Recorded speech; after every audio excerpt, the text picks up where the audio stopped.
My second most anticipated film of the year, War for the Planet of the Apes, is finally here. The first two films, Rise and Dawn, I rewatched in the last couple of days. They are both amazing films. I was really excited for War for the Planet of the Apes. And did the film disappoint?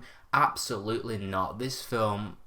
wow. The thing that's great about this film is what was great about the last film as well. You see the trailer and you're thinking, oh my god, big epic action, it's the apes versus the humans, it's all out war, hence War for the Planet of the Apes. But it's really not like that. It's a very slow paced film. It's a slow burn. When it comes to a slow burn, I have very simple requirements. It has to have good and interesting characters to propel the narrative along. It has to have a good narrative to propel along. And War for the Planet of the Apes ticked both of those boxes for me. About half an hour into this film, I sat back and I thought to myself, I cannot believe how much I care and how much I'm invested in these damn dirty apes. You really do care about these things so much, and all the performances of all the apes are outstanding. Andy Serkis, what more can be said about this guy playing motion capture roles that hasn't been said 100 billion times before? He just excels at this stuff. He is so good in this film. And the special effects that bring the apes to life is some of the best I've ever seen for motion capture characters. I really don't think it's going to be topped anytime soon. I was so invested into Caesar's quest in this film because something happens early on which I'm not going to spoil, even though one of the trailers absolutely does. But something happens to Caesar early on in this film and then he just snaps and decides, okay, these humans, they need to pay.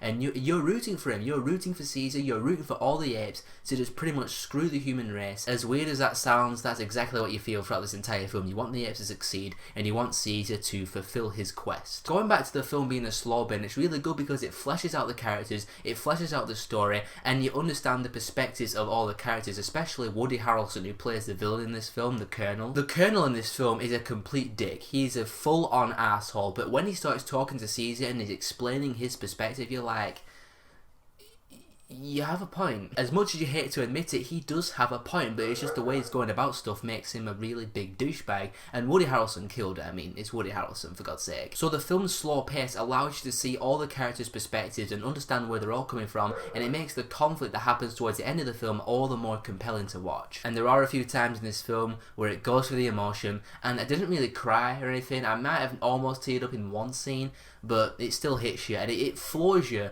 more than it makes you tear up. I'm just like, yeah. I also want to give big props to the girl in this film. I don't know the actress's name, I apologise. I'm going to put a name on the screen when I find it out later.